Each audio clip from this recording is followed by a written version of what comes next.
Если нет правильного дыхания, соответственно, нет красивой правильной речи, нет полетности вашей речи.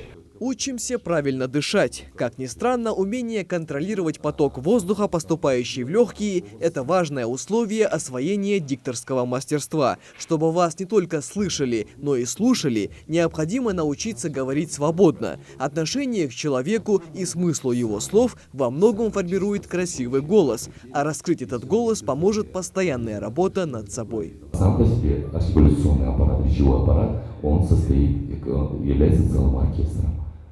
Понимаете, да?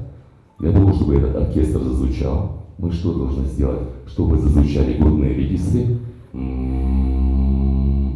и головные регистры. Поднимаемся вверх. Вы чувствуете, да, разницу? Сегодняшний семинар ведет заслуженный работник культуры, известный в республике диктор Мухаммад Тачиев. Он рассказывает и показывает, как сделать свой голос четким, насыщенным и приятным на слух. Упражнения могут быть самыми разными, в зависимости от того, какой результат мы хотим получить. Неизменной остается только правильная техника. Чтобы сделать глубокий голос, низкий тон голоса это голос, который звучит очень грубо, правильно? Это грубый тон голоса. Поэтому для этого необходимо сделать, каждое утро просыпаясь, мы зеваем. Начинаем зевать, как обычно. Позевали.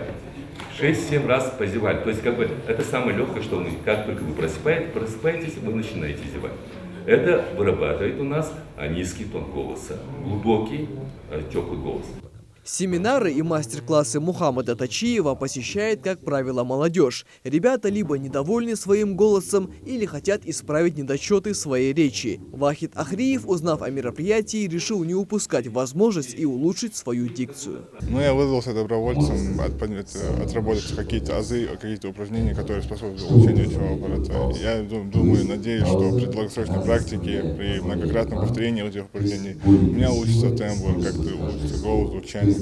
Поводом для проведения мастер-класса «Как научиться говорить красиво» стал день рождения легендарного диктора Всесоюзного радио Юрия Левитана, голоса Великой Победы. Именно он объявил об окончании войны и полного разгрома фашистской армии. Установить, что 9 мая является днем всенародного торжества, праздником Победы! Его тембр придавал силы и внушал уверенность советским солдатам. Из-за этого Гитлер даже объявил Левитана своим личным врагом номер 1. Это говорит о том, насколько важно иметь четкий поставленный голос. Дикторское мастерство – это такое направление, которое требует постоянного внимания, постоянные занятия. То есть это то же самое, что вы ходите в фитнес-зал, тренируете бицепсы, да, и здесь мы тренируем то есть весь речевой голосообразующий аппарат. Поэтому важно, чтобы мы уделяли этому пристальное внимание. Я думаю, что